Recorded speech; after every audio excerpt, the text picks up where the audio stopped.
Bible verse mo, Mitsi? Pila ka buok? 4. Upat. Sige daw. Ephesians 6:1. Children, obey your parents in the Lord, and this is what. Mateo 5:8. Bulahan ang putli o kasing-kasing kay nakakita sila sa Diyos. Genesis chapter 1 verse 1. In the beginning, God created the heavens and the earth. Psalms 31:3. For thou art my rock and my fortress, therefore pure, thy name's sake, lead me and guide me. Yan, what's up mga tol? Magandang gabi pala dyan sa lahat mga tol.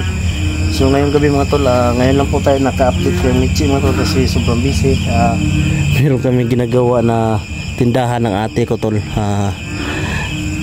Nag-helper tayo para rin naman makaraos tayo sa mga kailangan natin mga tol, no? Araw-araw. So ngayon tol, update natin si Mitsi.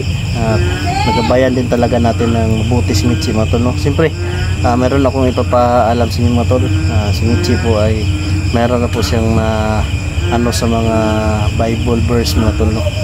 Na kumbaga isang himala talaga tol na mamemorya niya yung ganun na verse mga tol. So ngayon mga tol, ito po yung paulit-ulit niya. Siyempre, salamat nga pala sa lahat ng sumusuporta, sumusubaybay sa ating vlog natin mga tol, at sa mga upload yan, sa mga solid supporters, solid subscriber natin dyan, lalong-lalo na kami Ricky Giberson, kang Mami Verinya Del Mundo, yana kang Tita Rita Into, at siyempre Mami RG yan, at kay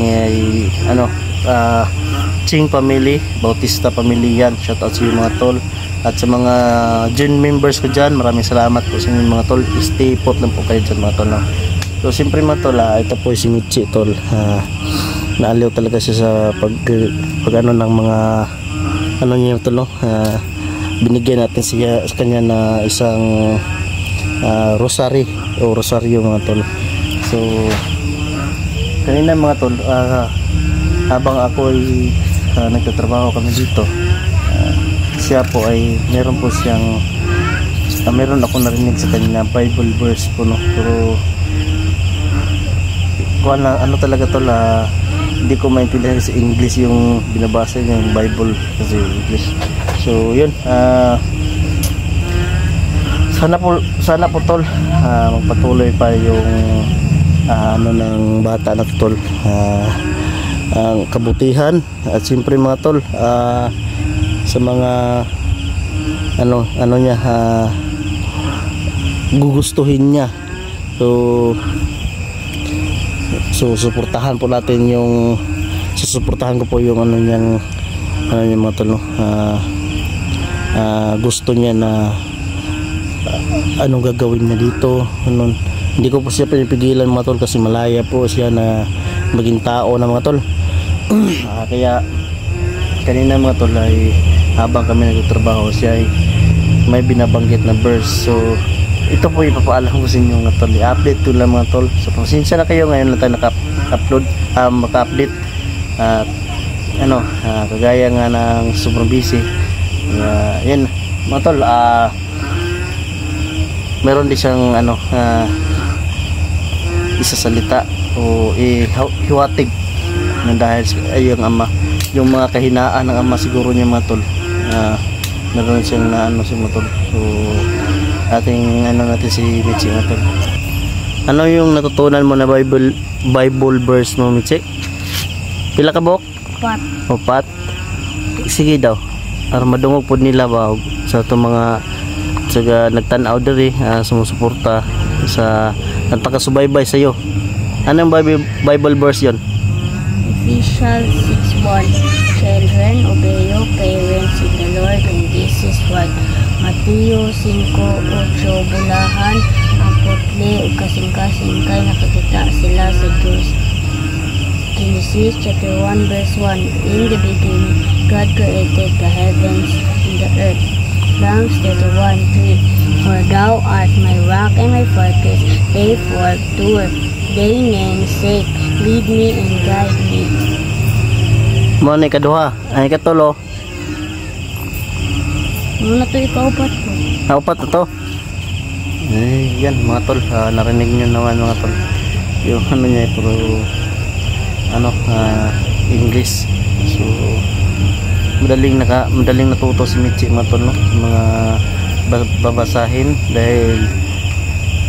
dahil po sa tinuturuan sila daw ng nila noon mga tol, ng iyang kanyang ina na magbasa.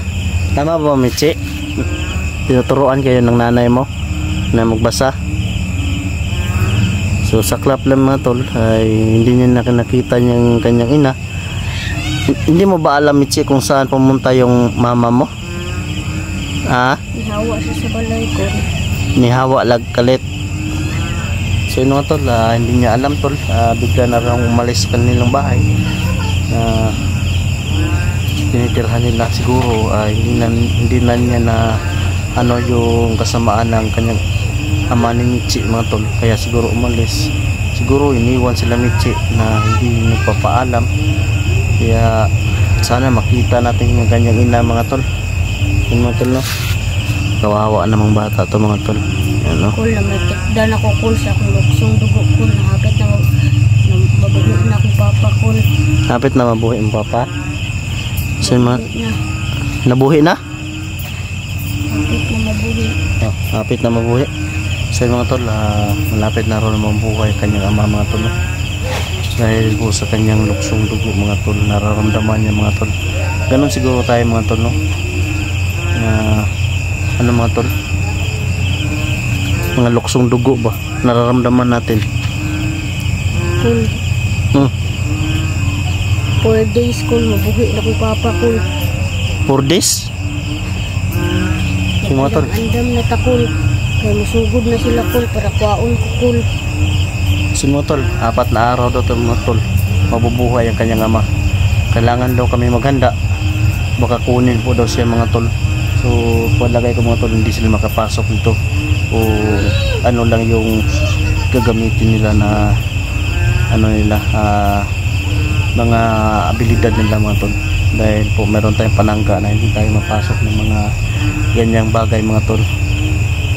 Pero dapat lang tayo maghanda lang tayo palagi mga tol. Yun, kaya pala nagtaka ako kanina mga tol kay Michi mga tol. Ang bilis niya natuto sa mga babasahin, mga Bible verse. Dahil tinanong ko po siya mga tol, bakit siya marunong bumasa? Dahil po daw, tinuruan po daw siya ng kanyang ina. Tanong ko Michi, yung mama mo ay ba talaga, manananggal ba o tunay ba na tao? Tao sa una kul. Pero di pa inom mo siya birtod kul. Nangyay mo siya manananggal kul. So mga tol, yung nanay niya pala mga tol ay ganap na tao pala doon mga tol. Siguro nagkakilala sila ng kanyang ama ni Michi. Ay siguro yung ama ni Michi po siguro yung masama talaga mga tol. Kaya pinakain po daw ng birtod ang kanyang ina, kaya naging masama yung ina niya. Pero kinalaunan mga tol, siguro mga tol, sa pagka ko kay Michi, salita niya na kanyang kanyang ina ay isang ganap na tao, no? Tapos pinakain ng birtod. Siguro sa palagay ko si Michi ay na talaga, manananggal na talaga mga tol, yung pagka ganun na. Siguro nakwento siguro ng kanyang ina bago na sila mga tol, makilaki na. Yan si Michi mga tol. Ang galing mo Michi, ipagpatuloy mo lang yung pagbabasa mo.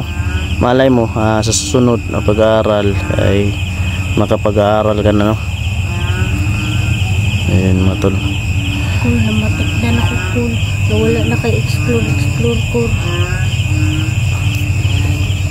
Dahil po sa bata na mga tol at sa busy din natin mga tol, hindi tayo makapag-explore kasi kailangan din natin ng suporta kasi meron din akong mga anak.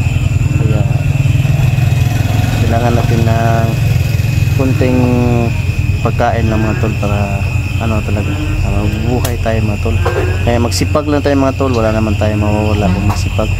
Kasi alam ko naman mga tol, andyan po kayo parati sa mga tol, no? Andyan po kayo parati sa ating channel at lagi nag-aabang na update kay Mitchie mga tol. Yun mga tol, sana tol maging okay na ang lahat mga tol. Darating ang panahon mga tol na mababawi si Mitchie mga tol. Tutugisin natin ng ama niya kay Baldog. Hindi tayo papayag mga tol, hindi natin bibigay si Mitchie mga tol. Kaya si Mitchie mga tol, laking pasasalamat niya. Yan, salamat nga pala kang Tita Rita Into dahil sa binigay niyo po ay pangdagdag po ng ano niya bilihin ni Mitchie, yung ano niyang gusto, no? Maraming salamat po siya tita. At sa iba pa, yan, salamat po sa lahat ng nakasubaybay kay Mitchie. Yan, biglang laki na si Mitchie. Ang bilis ng panahon talaga mga tol. Nung dati nakita natin si Mitchie, sobrang liit pa ni Mitchie mga tol. Ganoon pa lang. Ngayon, magdadalaga na.